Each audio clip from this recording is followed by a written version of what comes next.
Hi, friends. We are back for another very interesting behind the scenes podcast. I am very, very fortunate to have a very special guest today on our podcast. He is, uh, when I was going through all his achievements and the kind of work he does, you all are going to be extremely uh, completely overwhelmed with the kind of work that Firdaus has been doing in the industry. Uh, he has worked in the women empowerment. He has worked with in the tribal community. He's also a fantastic photographer, and he's also someone who is very aware of the social issues that are going on, and he has worked in the social awareness programs. So here we have Firdaus Mistri. Welcome, Firdaus, on our podcast. And Thank you it's so much, Uday. really a privilege and an honor for us to meet you and have a lovely conversation with you. Thank you so much, Uday, for having me so much. So, Firdaus, for everyone, Firdaus has been in the industry for more than 30 years now, uh, of which I think almost I would say 20 plus years around the media or something around media industry. He has worked with Viacom, and now for the past 7 years he has been working with ETV Bharat and leading he's in a strategic position, leadership position, leading one of their largest markets. So we have a lot to learn from him in this conversation, and I want to start with those with with the with your entry into media industry. I know you worked prior to media, you worked in different industry, healthcare Sure, industry and other industry. But when sure, you actually joined the media industry, what was the whole, what is the story behind that? How did you join the media industry? sure. So I'll just sum up how I came into the media industry, which was way back in 2005. Prior to that, just to take you through from my journey, just a stint. I started on my own. I had a manufacturing unit in way back in '91, which I ran for about 7 to 8 years. It was basically a franchise unit of ACC, manufacturing waterproofing compound, and that lasted for about in the year 2000. And that time a lot of BPOs and back office operations was coming, and then I got a little inclined to that industry. And some of our, that time when the startup word was not coined, so we started in a very early venture, and we set up a call center for a US company into mortgage and financial services through some of the VCs who had funded the project. And that went on for about 2 years, and I was like, the initial founding member of that. Unfortunately, 2 years down the line, things did not go the way we expected, and then we had to come out of the venture because of the lack of funds and all. And then I was just contemplating whether to start another project or go back and all. So there were some personal commitments and personal friends. So there was some media opportunity which was coming. So I thought this is a good industry to try. And then I got a break with them, Ramaji Group, and they were coming up. They had a channel, and they were looking for people who could head their television channel for ETV. For Gujarati, because since my mother tongue was Gujarati, and they thought that I would fit in that. So it was a completely new thing for me. I mean, I did not know ABCD of media industry. But then, when I was talking during my interview, they said, "Okay, it doesn't matter because you are carrying so much of experience, and while on the job, you would learn." So things went on well. I tried to understand because I was interested, into programming, how the television industry works. So what are the intricacies and all. And it was a very good learning experience for me because I joined the ETV group, Ramesh group, and the best part was we were thrown open to learn, make mistakes, and that's how you grow. So I think that was a really a challenge at the same time. Very interesting to know how the whole industry works. So I was attached with ETV for a very long time, and then I managed the channel operation into broadcasting, production. things were going well, and then industry keeps changing. 2010 is when there was a changing times had come, when the group had to sell their businesses. And so then News 18 and Network 18 group had come into picture, and then they had a merger to take back they wanted to acquire the businesses for the television as well as for the news. So then we were a part of Viacom group, which was into entertainment business. And I think that was a longest merger that I've experienced, because it went on for 5 years. I don't think any merger would go for such a long time. So that was another learning curve for me. How changing of leadership, changing of hands, changing of technology, a lot of things were there. So yeah, and since our major market was, since I was attached to the Western region, so Gujarat was the market that I was handling. So most of our production was taking place in Mumbai and Gujarat. So I should travel between these two places. And it was very interesting. I learned a lot of things. Did very wonderful shows for them, which was very successful. We had a good revenue, because in those times we had a measurement system. Now, of course, things have changed, because any advertiser or anybody would park your fund based on the rating systems. So yeah, so a lot of changes have taken place, and then how the technology came into the picture. So that went on for almost till 2016, 17 onwards. I think the entire merger got closed.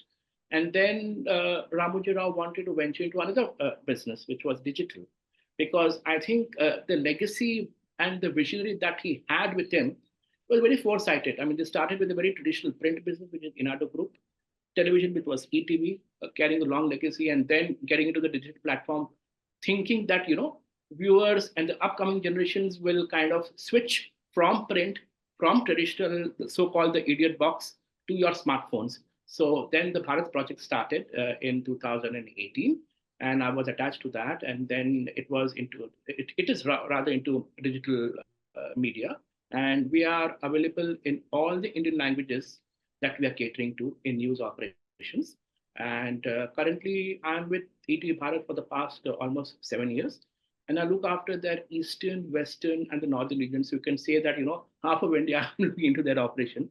And we have a Bharat, which is like a building where you could find a mini India, because people from all the region are under one roof working for a different region. So it's a very nice blend of a culture aspect. You get to learn, you interact with a young mind, and then we are trying to give the news what people would consume. So it all depends, because you have a wider audience, you have a wider reach, because you're not catering to one segment. You have something for below 18. You have something for the woman centric, which is features or nice articles or entertainment which they would like. And then you have the hardcore men who would like to consume your hardcore politics news.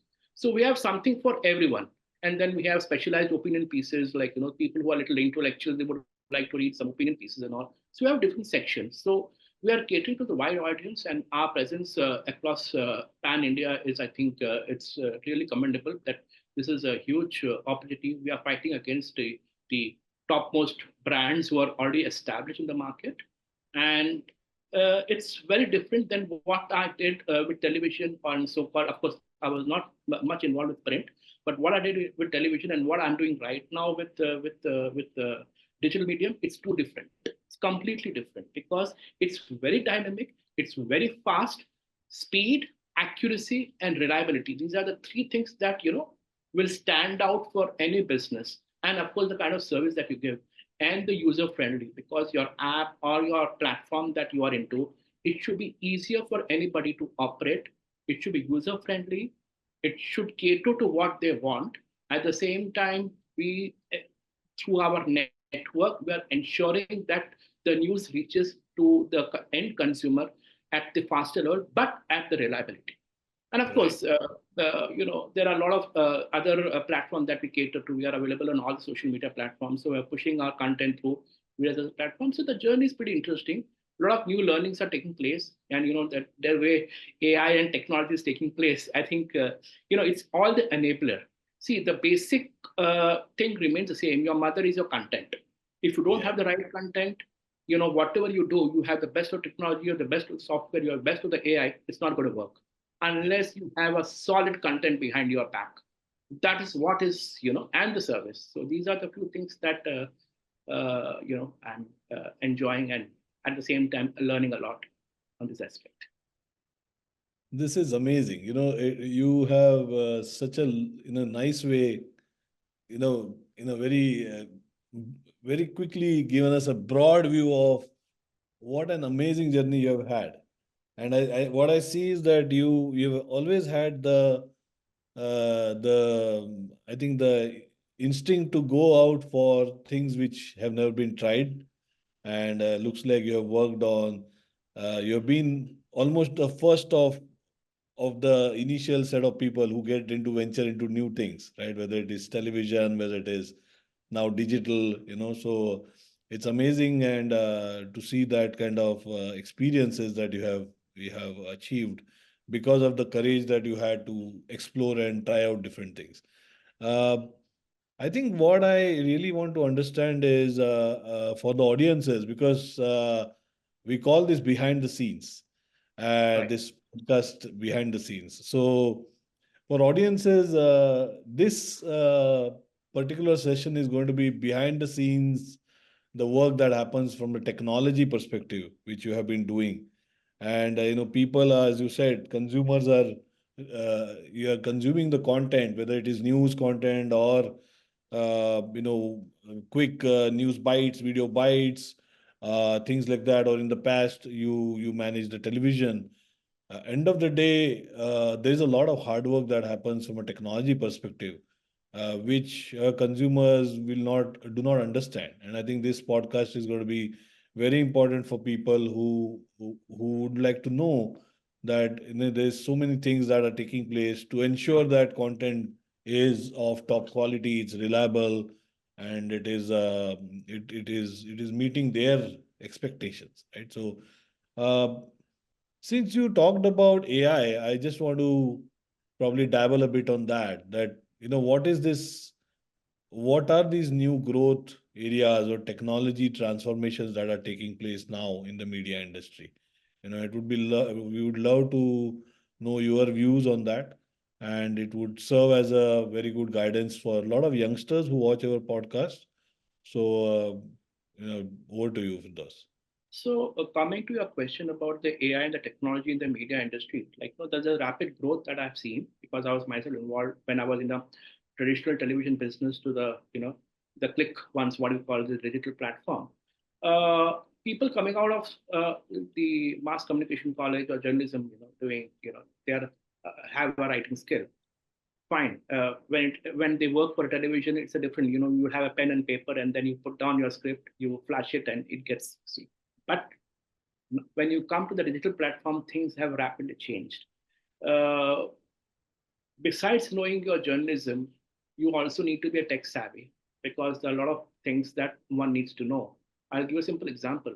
When we talk about the digital technology, your social media platform, your SEOs, your keywords, your search engine optimizations, you know, sentences that you put, or the doc titles that you give.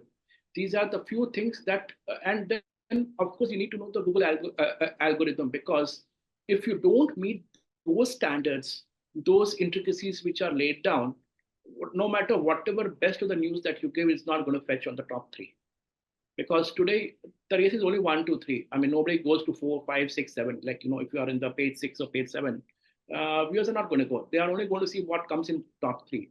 To be in top three, we have to do a lot of optimization, a lot of technology, backend works smooth the things so that your news gets pulled up.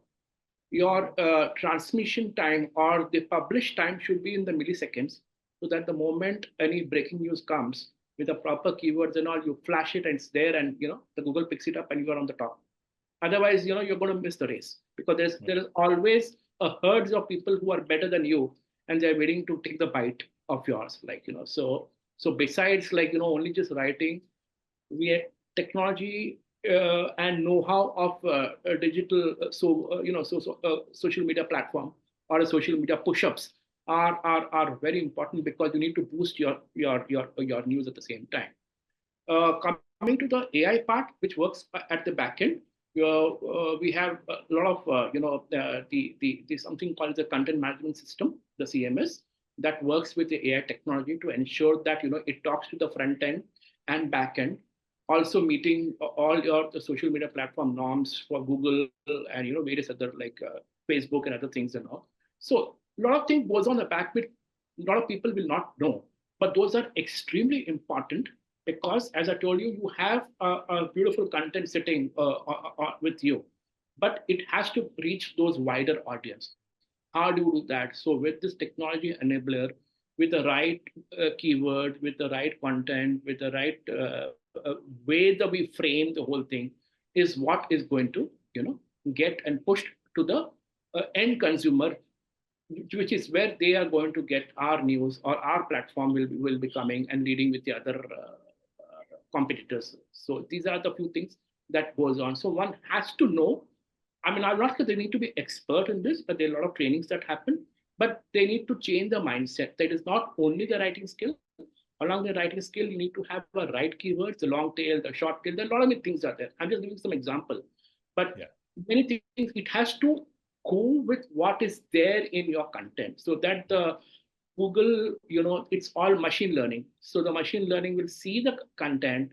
The Yeah. moment if it's going to see whether there is any plagiarism and all, that also has to be very, because a lot of thing goes on. So many things the publisher or the content writer has to keep in mind, that the content has to be absolutely original, absolutely top class, absolutely quality oriented. Otherwise, it's not going to go on the top. So these Got are it. a few things that one needs to really keep in mind. And Firdaus, I heard that you also are actively pushing a lot of content on social media now, right? Yes. Yeah. Because and social media, as you know, it is the best medium where you really understand the s- the current consumption patterns, or what kind of content people love to have. The likes that they do, the shares that they do. There is a lot of in the recent past. There's a lot of consumption happening through reels and shorts, right? So, what are shorts actually? See, basically, what has happened that nowadays people don't have time, because we have different parts of the day, like day parts. So you have morning traffic, you have afternoon, you have evening. So morning would be for the office goers who are on the move, like or the evening would be the return goers who are on the move. In between is when the housewives or the other people would consume. The way we study the pattern, or so-called the analytics, it's very dynamic. Uh, One needs to understand what kind of news is being read by what kind of audience, and where does the spike happens, whether the more spike happens in the morning hours. What the indication is good time. A prime time was normally considered as evening, but now for a digital platform, prime time is anything between 8 to 10 or 8 to 11, because that's when people are out on the road, and everybody with a mobile phone, they will be consuming content. And the second one would be like starting from 5:30 to 7 o'clock. That's when your return traffic comes, or people who are returning back. So they will be consuming. And in between is when your feature, your soft stories is what consumed by the other audience. So this is how it operates. So the entire landscape has changed of the viewing pattern, and it keeps changing. We never know. Sometimes we experience a spike even in between. Also, if some sudden some development takes place, something is happening, Yeah. suddenly we would see that the graph is going up. So there is no definite kind of a thing that you could predict. There is Yeah. no prediction that I would say that at definitely I'm going to get a traffic at so and so time, and I may not get. So the development can take place anytime. It is just that you need to be aware, and then you need to keep pushing the content and keep watch on what the developments are taking place. So yeah, so these are the few challenges, and so I will not. I mean, it's sometimes we wonder that why things have not gone well when we have done everything was fine, and sometimes like it just goes normal, and suddenly we see a very high spike. So it's very difficult how the consumption patterns are. Nobody can, but interesting. And sometimes we have viewers even in the other countries. Yeah. The diaspora of Indian who are like settled down in ways, so they would like to keep a watch on what's happening in India. So we do Yeah. get traffic from US and from Middle East and elsewhere also, besides the major traffic that comes from India. Got it. And I'm sure because of these changes, there is a lot of different types of formats that are getting formed in the content. Yeah, And I presume you have to make changes in the way you edit the content today and the way you present it to the consumers eventually, right? Like traditionally, we would always have a long form content, short form content. correct, We would have correct, trailers, but correct, correct. now there's reels and there are shorts and there are various Yes. different formats. So how do you keep a tab? How have you ensured that you match that demand, right, of the kind of content? Yeah, so I'll tell you about that. I'll touch base on that. What it's actually is a good point. Now we have a lot of competitors, like who are like I would not like to name, but there are news companies who are giving you a news in brief, like maybe just about in couple of lines or maybe less than 100 Breaking words. news. Yeah, absolutely. So a lot of people who like to consume that. Likewise, we have also adopted since we have got different sections. So what we have done that any breaking that comes, it will always remain top so that people who don't have time will just read the breaking news and they can just push off and come and see. People who have got time, we have catchy headlines which they can read. We have long form news in different opinion section, different sections that we have created. So likewise, we have created news for everyone. So the homepage will have everything. At the same time, the sections will have all the required the same district news, town news, feature news, entertainment, science and technology, lifestyle, health. Everything is there. So there is bit of everything for everyone. So it all depends. You just pick and choose, and at the same time, you have language options. You can change, which your language that you want. You want at the same if you have an app, if people have downloaded an app within the app, they can go to different cities and check up what's happening. Like so there's a cross section of platform. So likewise, we have created those kind of user-friendly platforms so that there is for a little bit for everyone, and Got it. at the same time meeting the so-called the today's norms, like giving something for a shorter consumption, something for a longer consumption, something for so there is everything is available, so the plate contains all the ingredients for the audience. They need to taste what they want. Fantastic. One other area which really I wanted to discuss with you about was the way the news is collected from the field, Yeah. right? Uh, Things have been changing there as well, right? The way your reporters are collecting the news today, because now they have a powerful device called mobile phone, right? Right, And right. they are there with their cameras, and nowadays the phones have pretty good cameras as well. Yes. So, you must be seeing a plethora of different funnel of reporting coming across through phones, through social media, user content generation, citizen reporting. How do Sure. you cope in taking Yeah. care of all this different flow of news? So I will touch base on that. I mean, that's an interesting thing. I mean, what happens that, as you rightly said, that camera days have are there. I mean, it will never go. But now the mobile phones have taken over, and they are fantastic quality. And all our reporters and the ground staff, they carry a mobile phone, and we have developed our own software which talks to our newsroom. So the moment they are on the field, immediately they would write the script, take the videos, and the moment that is integrated with our system, so within seconds the news will reach us, because no need to go, earlier times where people used to shoot, go back to the office, dump it, edit it, and all. So all those things have gone. They can do a small editing software also we have provided. If you want to do a little bit of editing, little bit of voiceover or any text, they can push it from the phone. It will come to our newsroom at the central desk. The central desk will do a little bit of editing and whatever needs to be done, and they'll push the content. So there is a lot of the time gap or the wastage of the process is cut down. Right. So thanks to technology that we're able to do this, and I think this is where, as we talked some time back, how technology is enabling, and this is the one example that today I could get the news from a reliable source within no time. So we don't have to cross check. Of course, we are subscribed to a lot of agencies, so we do cross check and everything, because before pushing any news, we need to see the authenticity. So, but Yes. we rely on our own sources. At the same time, we cross check with the agency, and then then our the editorial team will push the content. I want to move to a next segment of our conversation, and there are many which are lined up here. So, because you have done so much work in so many different areas. Yeah. So I want to touch a bit about your experiences and what really triggered for you to do village visits and the work that Now, you do with the tribal community. so now I'll come to my favorite topic. Now this is more of a passion and a hobby.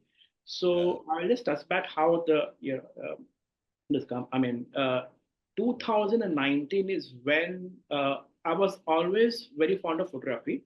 My photography passion came in two stages. One was in the early stages when I was a school going boy. My dad had gifted me a camera, and that time we were in Mumbai, so I learned photography, and I used to shoot a lot in real times. That time we had film. The yeah, suspense was very nice because you would shoot your 36 pictures and you would wait to go to a developer shop, and then the suspense would come out whether all your pictures have come out well or not. So you wouldn't know till the thing.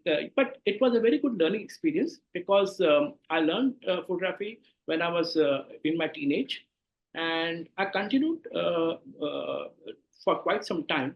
But then there came a gap. A lot of other things happened, and it went as a back foot. But then something was missing in me. Like I said, something I should start, and something was triggering in my mind. In 14, 15, it started triggering. I think I should pick up. I should pick up. I didn't have a. I mean, this camera was not working, although I had. But then the digital technology had already come, and then I was contemplating. So 2019 is when I got into the digital photography. My mentor was Saurabh Chatterjee. He's one of the finest photographer in India. He's a trial photographer through whom I took the training, and I think I owe a lot to him. And that started from 2019 till now. I have traveled places. I have shot a lot of pictures. It started with street activity. It went to landscape. Then, I okay. I mean, I used to shoot for myself. I used to enjoy shooting. But then something triggered, I should do something from a photography. There has to be some kind of a cause or some kind of as a responsible person, some hidden story has to come out. That's where, Saurabh used to tell me, the rural life is very nice. So I traveled with him to a lot of rural villages, and I found a lot of interesting things. And actually, I have discovered a lot of hidden places through my photography journey. And I think that has opened up a lot of thought process that we are staying in an urban life and they stay in a rural life. And they are more self-contented that we are. They are very happy the way they live their lifestyle. I mean, I've covered a lot of pictures, which probably I will take you through that. And I wanted to bring a change and to know the viewers how these people are living. mm, How people are so. Though even the modernization has taken place in village, also transformation has taken place. Their school children are, when I interact with them, they are going to the fine college. They are getting seats in the IIMs or IITs also, coming from that background. But at the same time, the agriculture thing that happens, if they are not there, how we are going to get the food that we eat today? And their traditional, their value system. So I visit a lot of these tribal villages where the Lambada community still resides. And I found it's a very interesting thing because it's downsizing. The way they dress up, the elderly woman, the way yeah, they follow the culture, it's very interesting. And I want to document their habits and all. So I have done a series on them, how the women dress in that attire and how men dress in that attire. They have a spoken language. I mean, it was a little strange for me that they don't have a script. There is no written script for them, and right. they would have come from basically they're Banjaras, so they've got a lot of this Rajasthani influence and all. They have a Yeah, different language dialect. So I have kind of documented. I have studied their habits. Today also they use a hand grinding machine. They use a soup for their normal thing too, and they use those churning machine for the curd and all. They still wow. stay in the mud house, the thatched roof, and they're very happy. They sleep on the floor. The men and women, even who are 80 years, they can squat. We may find difficult to sit and get up, but they are, and the nearest medical shop that I went to this village was 40 kilometers away. So when I asked them that, they said that, yeah, we do normal these things. We don't require because we live a healthy life because whatever produce that we have from the agriculture, we eat that food and we are hardworking. And mentally, they're very happy. I think Mm. the more what I could gather is they are self-contented. Of course, their children are going to, as I said, school and college. That are different things. But that generation is happy and they are living a healthy life. So I think that's very interesting to know that this kind of a segment of people also exist in today's time. Yes. So I'm doing a series on them, also trying to support them through various schemes that government has lent them through my pictures, and giving them a bigger platform and a wider reach to communicate the story what goes. So through my camera, I'm trying to convey a documentation of how the rural life, how the children are going, what are the living habits, how they are living the healthy life, what are the traditions that they follow. So all these things I'm documenting, and trying to present that. It would be interesting for our audiences if you could share one or two uh, unique traditions or stories that you have had or experiences that you had. I visited in one of the village which are like close to Hyderabad, since I'm from Hyderabad, and these villages are about 100, 200 or 300 kilometer vicinity. So while I was on a tour, and I remember that in one of the village when I was shooting, I saw an old lady and a person like sitting, and then she was applying something on the leaf and some kind of paste and all. So I was just trying to understand what is it like. So when I shot the picture, but then I went to her and then I tried to ask what is this. So she said that this person got injured and he was coming from the field and something got cut and there was an open wound. So I said, then why don't you? He should be taken and it requires medical attention. They said, no, it's not required. I know within next 3 or 4 days time the wound is going to be perfect. So that's the confidence level that they had, and she was applying some paste with some leaf. And in fact, to this example, I saw one person who showed me a wound. He said that about 15 days back he had a deep wound, and with this kind of a treatment, it's just healed. So, so that was like eye opener for me that we go to the best of the. I mean, even a small cut, we go to the multi specialty or super specialty, and there these people are using the old tradition method, and things are working well for them. So I think this is what is one of the example that I Yeah, saw. I think a lot of, in fact, the whole Ayurveda is Yes, based on this herbal and the amazing science or the study that was done or has been still been continued to do is to absolutely, use absolutely. so many different leaves and flowers and fruits Yes, which already provide a lot of natural remedies, right, for such. true, So it's amazing. true. And I think a lot of this, because they don't have a written script, I guess this is passed sort of generation over generation purely It's around by the one action. tribe that I'm working currently.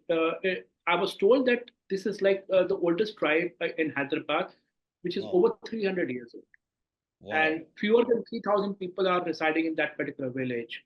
So I'm just trying to document, and they still, as I said, that they live in the mud roof and the thatched house. So the story Wow. behind when I asked them that why are you not moving to a proper house, they said, no, the ancient tradition believes that if they stay in this mud house, I think they will be away from any kind of a sickness. They Mm. will not have any illness. Secondly, it remains very cool during the hot season. Yeah. So these are the tradition and this is the belief system that they follow, and I think that's where they have kind of pushed back. So-called, there are houses which has come up, but they refuse. They still feel that they feel the connect. Yeah. So that's a very interesting kind of thing. I have myself entered that house, and I could get the very different feeling. And I said, yes, maybe it could be a different thing, but there was some kind of a change that I could feel. That yes, there is something behind it. I mean, I don't get the exact word what it is, but there was a change of feeling that I could gather. So I think, I was reading about that you have also been actively involved in women empowerment Yes, initiatives yes, and cultural, representation and yes, showcasing the culture of people. And I think you briefly mentioned now about how you, through yes, your yes, yes. photography, have captured that. Right, But right. would love to know a bit more about women empowerment because Sure. entertainment technologist also, one of our missions is women Absolutely. empowerment. And we are Absolutely. very passionate about it.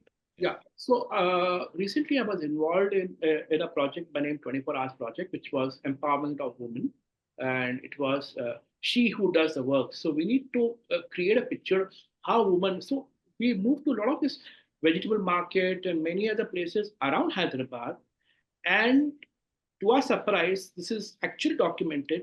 We have found in the vegetable market or in the shop 60 to 70% of women people who are running the entire thing. In fact, Oh, I have the pictures. There was a lady who manages the entire shop.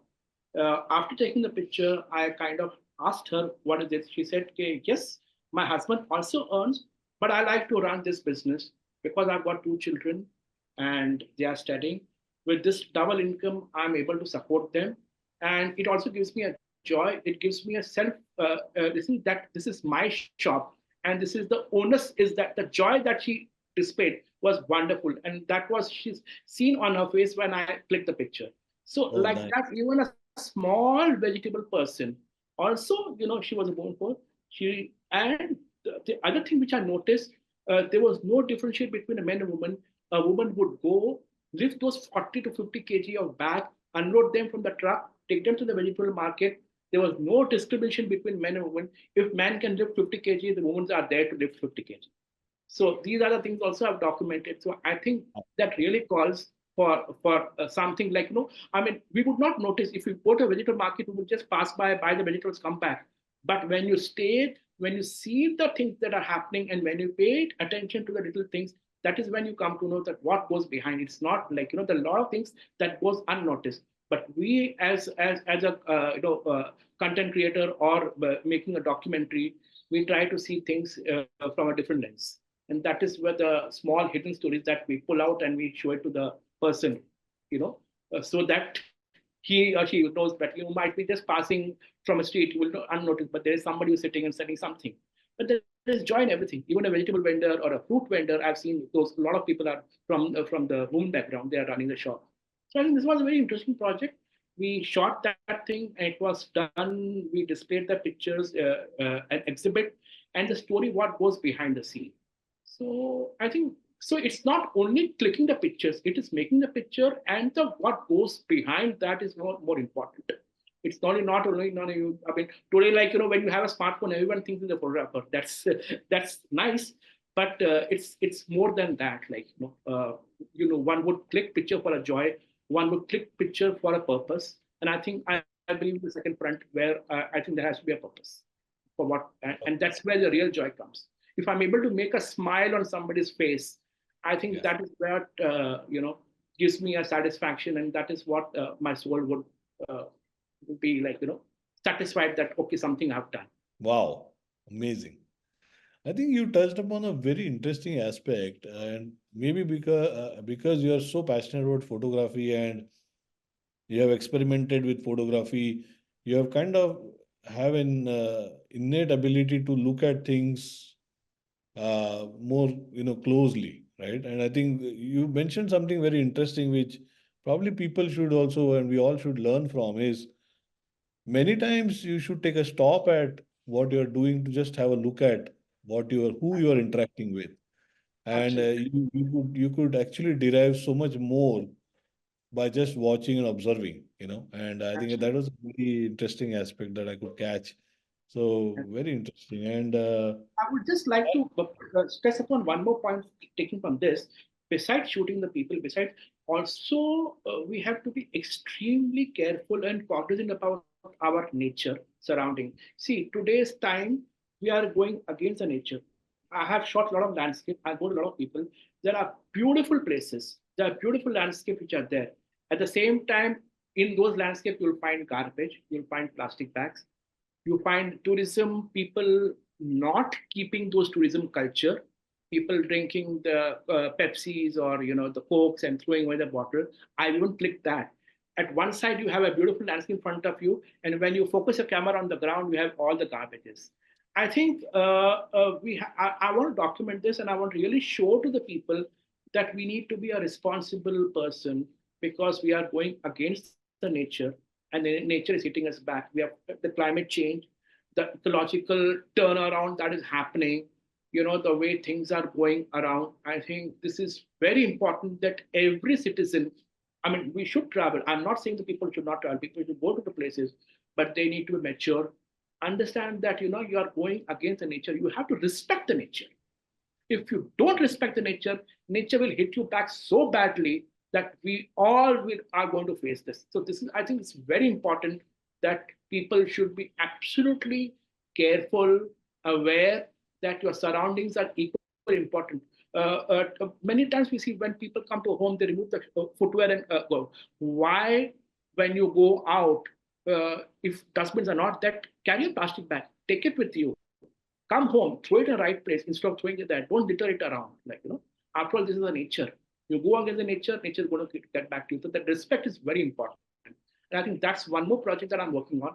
And I want to make awareness to the people that we have a beautiful landscape, we have a beautiful culture, we have beautiful places. Don't spoil it. And I think this is such an important message to everyone, and it's true. I think it's we are using the nature for our enjoyment or for our fulfillment, but then we are also equally responsible to take care of it, right? And not just for us, but even future for our kids, Absolutely. for future generations. So I also feel very painful, especially when I see these monuments and on the wall there people are writing something on it, and it makes it so sad, that someone, such a beautiful monument, and then you see is written there. This is a great segue on the point that I wanted to discuss with you about your work on Musi Nadi. Yeah. So, like we have touched about, the monuments of Hyderabad, and Musi Nadi is, like, very old, is like. But unfortunately, I've seen the Musi Nadis in way back if somebody had shot in the 50s or 40s and 30s, like the way it looked then, and the way Hmm. it looked now, there Yeah. is a drastic change. Such a Yeah. beautiful things we have, and people are just washing their clothes. It's full of garbage. We feel very sad that we have such a beautiful structure in our city, and the condition that is today. When I click the picture, and when I, as I said, when I saw the picture earlier times, I don't know if we could bring back, but I mean, I don't have any words to say that. I only feel sorry about it, that this is the state that I'm in, because, like, when you are sitting in a city, you get connected. You have your precious monuments, you have those old structure, the heritage structure, which I think even the government should take cognizance about that and maintain it, and request the people not to spoil it, because to own it. You know, these are the things which are there since generation, and I'm sure to go on for next generation. Unlike the today's structure, which, like, doesn't go beyond 25 or 30 years, you have structure which are sitting down like 200, 300 years. So I think we need to kind of preserve. So through my picture, I'm trying to show the reality, that, this is what it is today. So I mean, let us be careful and, try to preserve it as much as possible. Fantastic. And I think what I see is that you use your power of photography to do the storytelling. Yes, And you are doing the storytelling of whether it is women empowerment, whether it is tribal, cultural diversity that we have in our country, and then how you are also giving stories about or sharing stories about sustainability and uh, awareness of how to keep our environment cleaner and respect and maintain the nature. I think I see how a hobby of photography has been converted into a passion and a mission, I would say. And it's amazing to see, and it's very inspiring, Firdaus. So, my last segment would be about, how this youngsters should use their different hobbies, whether it is photography, whether it is videography, whether it is any other talent which is related to media, how they should be leveraging that and creating converting a hobby to passion, and then of course contributing it into their own absolutely, workspace, and so that would absolutely. be. Great. Yeah. So I will talk about it, and I think that's also very important. And I think I'm pretty fortunate, and I'm happy to share that I have seen that nowadays this awareness of culture activities growing a lot. People, not only those who are working the corporate life, I mean, they are taking up hobby, different field like art, painting, singing, music, and there are a lot of culture clubs that are coming and supporting them. I will again talk about Hyderabad because in the month of August I had my three photo exhibitions starting from Bangalore and two in the Hyderabad, and in the one of the best art galleries in Hyderabad, is State Art Gallery. It's supposed to be Wow. the biggest in the south and the biggest in the country.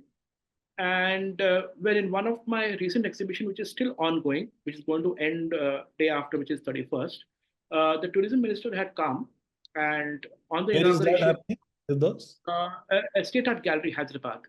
Wow. Wonderful. That's one of the best galleries by the government of Telangana, and the Yeah. biggest art gallery. It has got 10 galleries, which no, I don't think any galleries in the southern or anywhere in India would have that kind of gallery, because it's really three floors and huge. So Wow. while the opening of the ceremony, the tourism minister and the director of this art gallery, she made a statement that we are very happy to announce that our galleries are booked till 2025 March. We had to decline request because we are full. We are not able to accommodate it. And our calendars are running 6 months or 7 months in advance. So all the Wow. 10 galleries from different places, people are coming, displaying their art, painting, pottery, so many things. And I found a lot of these young groups who are associating themselves with the community. I think, fortunately, thanks to social media, there are a lot of groups that are there on the Instagram, Facebook, and social, and YouTube's and all, where people could get connected, form a community of their interest. And I think that really helps a lot, because you're doing something differently. And that's where, because many of us, like including myself, we are almost 8 to 12 hours on our work front, and then you need something to, like, refresh. So I think this is a very I mean, my urge to all the youngsters is that they should pick up something. It could be anything. It could be reading, writing, blog writing, anything, but some hobby they should develop, because that really helps as a person to become better in all the aspect, because your mind works good when you have some kind of a talent, because it is way of using the power of creativity. The creativity can be in anything, even in your work front the creativity is there, even in your passion or anything, creativity is there. So having creative thinking increases, and it is it's very important that in today's fast paced world, one should assert themselves and take up such hobbies and get associated with a lot of community groups. It's very nice to network, read people coming from different backgrounds. That also helps. It's a learning curve, and at the same time, you enjoy what one would, you know, do that. So I think it's important to take up some passion and move towards that. Fantastic. And there's And this lot is of scope. I mean, today people are earning. I've seen people are earning through painting. People are earning through music performance, besides doing through photography. So I think there is every opportunities are there. It's just that you need to open up the window. You need to uncover the whole thing and see where you can make those contribution. And people have even come out of their profession and started doing what they feel like doing. So I think there is an opportunity everywhere. So it's not that you need to have a 10 to 5 or a 10 to 6 job. There is, if you want, if your passion is driving you and if it's paying you, why not? It's there. And I think thanks to today's the awareness and the groups and the social companies who are coming forward and taking up such activities. So I think that's really nice. great. I think this is a nice way to summarize today's podcast. Firdaus, first of all, thank you so much for sharing, giving us the time and sharing such wonderful insights that you have had over the last so many years. Right from the your amazing work with Ramoji Films and the whole ETV group, and then taking your photography to a very different level, capturing those unique and amazing cultural aspects which are hidden. They're the hidden jewels of Absolutely. India. Right.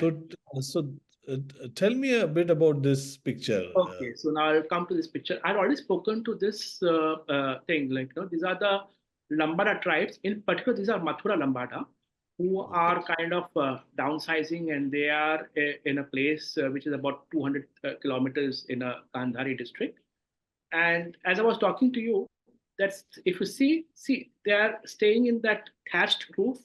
The houses are of the mud, and they're using those traditional churning hand grinding for the curd. And this is the Yeah. way the women dress themselves. These are all the elderly women. So my only concern was like, okay, I've taken that beautiful picture. What happens to the next generation? Whether Yeah. this same tradition is going to go on or not, or whether this will remain as an archive in my photography archivals is what. But the scene was beautiful. The tradition is so rich, very colorful dress. All the women dress up in a very typical way. They have this called something on their head, which takes, and this takes almost about more than 2 hours to get themselves dressed in this manner.